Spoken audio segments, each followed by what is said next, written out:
சற்று முன்பு கிடைத்துள்ள முக்கிய செய்தி, நெட்ஃபிளிக்ஸ், அமேசான் உள்ளிட்ட OTT தளங்களில் ஆபாச காட்சிகள் உள்ளதாக கூறி வழக்கு தொடரப்பட்டது. இந்த பொதுநல வழக்கில் மத்திய அரசு பதிலளிக்க உச்சநீதிமன்றம் ஆணை பிறப்பித்திருக்கின்றது. விரிவான விவரங்களை வழங்குவதற்காக டெல்லியிலிருந்து இணைகிறார் நமது செய்தியாளர் டார்வின் ஜியோ. இந்த வழக்கின் பின்னணி என்ன? இந்த வழக்கை தொடுத்தது யார்? தற்பொழுது உச்சநீதிமன்றம் மத்திய அரசுக்கு என்ன கூறியிருக்கின்றது? சொல்லுங்க. OTT மற்றும் சமூக வலைதளங்களை பொறுத்த வரைக்கும் பாலியல் ரீதியான ஆபாச காட்சிகள் ஒளிபரப்பப்படுகிறது.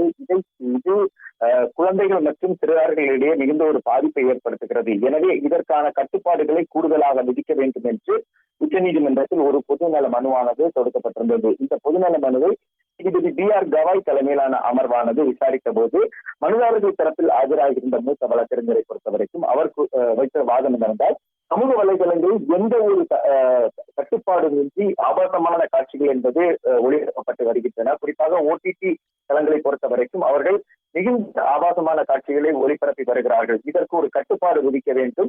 எனவே இது குழந்தைகள் மற்றும் இளைய தலைமுறையிடம் ஒரு பாதிப்பை ஏற்படுத்த வகையில் உள்ளது. எனவே மத்திய அரசை பொறுத்த வரைக்கும் இந்த OTT நிறுவனங்களுக்கும் மற்றும் சமூக வலைதளங்களுக்கும் ஒரு கட்டுப்பாடை விதிக்க வேண்டும் என்று அதில் அவர் வாதிட்டிருந்தார்.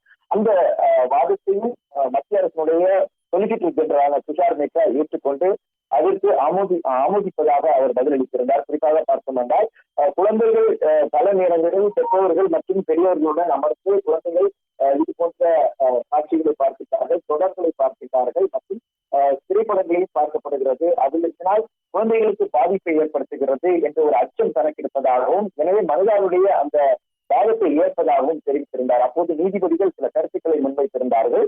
அவர்கள் கூறியது என்னவென்றால், குழந்தைகளிடையே கவனத்தை திருப்புவதற்காக சற்று நேரத்திற்கு அலைபேசி என்பது அவர்கள் கையில் கொடுக்கப்படுகிறது. ஆனால் அலைபேசி வாயிலாக அவர்கள் எந்த வகையான காணொலியையும் பார்ப்பதற்கான வாய்ப்பு என்பது இருக்கிறது.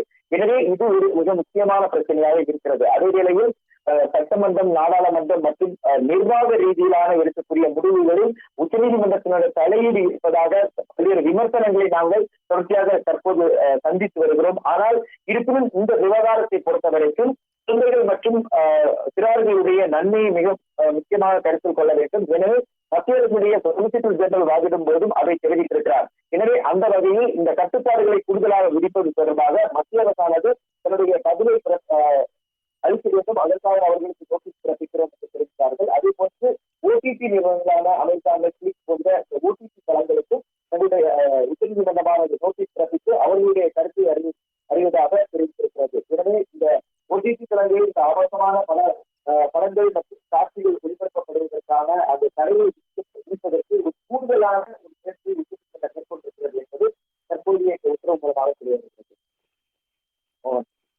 விவரங்களை வழங்கியதற்கு நன்றி டார்வின் ஜி.